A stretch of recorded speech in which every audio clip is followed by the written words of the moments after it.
안녕하십니까. ESUP입니다. 이번 시간에는 2023년 보육사 안내 주요 개정안에 대해서 알려드리는 시간을 가져볼까 합니다. 그냥 간단하게 중요한 사항만 언급을 하고 넘어갈 거예요. 왜냐면 이걸 깊이 있거나 좀 구체적으로 얘기하면은 지루하기도 하고 듣는 사람들도 좀 듣기도 싫어. 그리고 더 문제는 정신줄을 놓을 수가 있기 때문에 정신줄을 좀 잡으시라고 제가 그냥 간단하게 주요 개정안만 살짝 훑어보는 그런 개념으로 진행을 해볼까 합니다.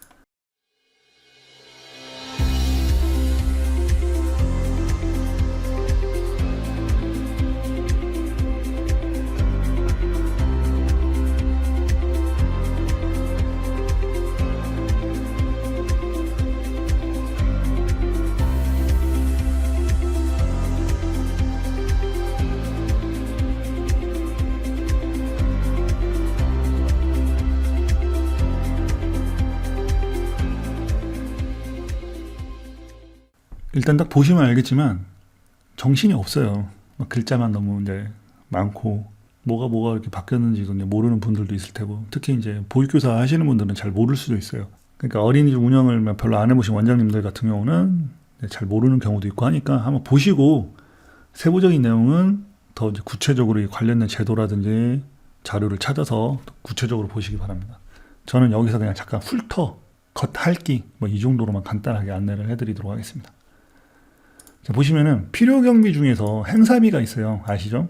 크게 이 행사비가 이제 중요하게 이렇게 저는 여겨지지도 않았고, 원장님들도 행사비를 크게 중요하게 생각하지 않았을 텐데, 기존에는 이게 이제 9개였다고 합니다. 그래서 이 행사비 항목으로 이제 받을 수 있는 그런 것들을 이제 제약을 두고 그 행사 항목을 이런 식으로 이제 나열을 했는데, 그거를 이제는 이런 식으로 하지 말고 어린이집 운영위원회를 통해서 정하라는 거예요.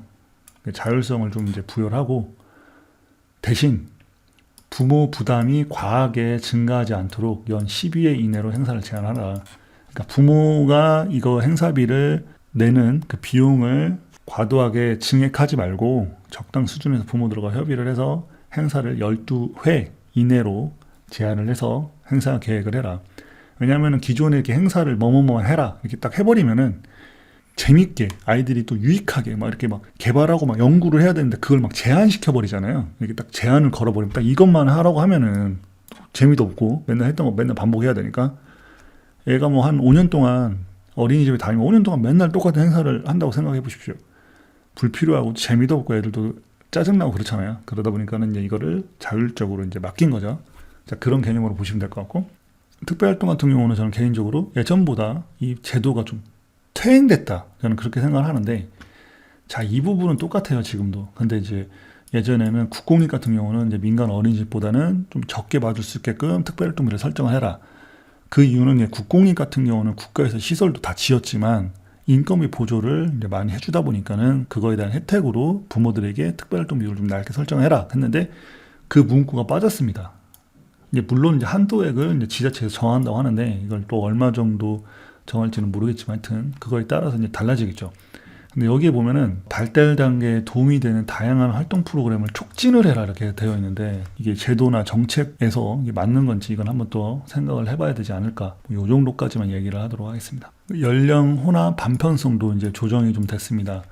이거의 이제 근원은 뭐냐면은 이제 저출산 이러다 보니까 이제 어린이집 재정 상태도 너무 힘들고 아동들 교사 비율이 안 맞다 보면은 어린이집이 이제 운영에 있어서 적자가 많이 발생하고, 그렇게 되면 폐원도 많이 하다 보면 이제 아이들에 대한 어떤 보육 공백이라든지 이런 문제들이 많이 생기잖아요. 그러다 보니까 이제 이거를 예전에는 이제 민간 어린이집 같은 경우나 가정 어린이집 같은 경우에 이제 불가피한 사유를 이제 정확하게 이제 시군구에다 사전에 승인을 받으면은 이게 가능했는데, 이제는 학부모 의견을 수렴을 해서 이제 모든 어린이집을 확대하여 이제 보육 공백을 방지하겠다. 단 이제 여기 단이라는 게 붙어요. 기관 보육료 지원 시설. 그러니까 국공립은 해당 사항이 없습니다. 민간 어린이집만 해당되는 거예요. 민간 어린이집 같은 경우는 이제 만 2세반과 만 3세반 아동 혼합 보육을 모든 어린이집에 확대해서 운영할 수 있다. 자, 이 부분은 좀 구체적인 내용들을 여러분들 제도나 이런 것들을 보육사 안내책자에서 찾아서 정확하게 안 다음에 민간 어린이집 하시는 분들은 이런 제도를 이용하면은 아동들 교사 비율이 같은 것들을 좀 탄력적으로 잘 조절해서 운영을 할 수 있을 것 같습니다.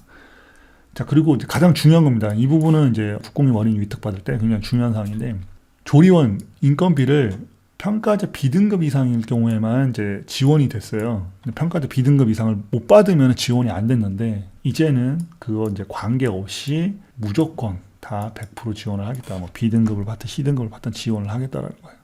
이 부분은 굉장히 중요한 부분이기 때문에 잘 알아두셨으면 좋겠습니다. 참고로 말씀드리면 이 부분은 국공립만 해당돼요. 민간 어린이집에 해당 사항 없습니다. 자, 시간제 보육 같은 경우는 예전에는 3가지 조건이었는데, 그걸 2가지 조건만 충족이 돼도 인건비와 운영비 전체를 지원을 하겠다. 그래서 안정적인 보육 제공을 할 수 있게끔 그 여건을 마련하겠다, 이렇게 바뀌었는데, 예전에는 이렇게 3가지 조건이 있었습니다. 근데 이거를 이제 2가지만 충족이 돼도 이렇게 하겠다.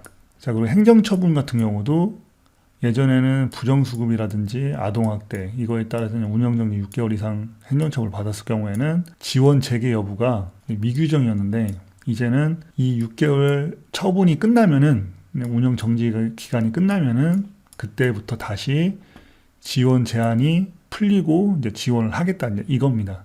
왜냐하면 보육 공백이 너무 많이 생기다 보니까 아이들에 대한 어떤 보육 공백이라든지 뭐 출산율 저하 이런 문제들이 너무 심각하다 보니까 이제 이런 것들 최대한 끌어올리기 위해서 이제 이런 것들을 좀 탄력적으로 많이 바꾼 것 같아요. 자, 대체교사 지원 일수도 이제 확대했는데, 예전에는 이제 이런 사유에서만 10일까지 최대 지원을 했는데, 이제는 보육교사가 퇴직을 해도 최대 5일까지 지원을 하고, 그리고 이제 10일에서 15일까지 확대를 했다. 자, 이 부분은 굉장히 중요한 사항이고, 여러분들이 어린이집 운영을 하는 데 있어서 또는 보육교사로서 근로하는 입장에서 대처교사대 이 제도를 잘 알면은 잘 활용할 수가 있으니까, 구체적인 내용에 대해서 보육사 만나책자를 통해서 확인을 하시고 알아보신 다음에 제대로 이용을 하시면 좋을 것 같습니다.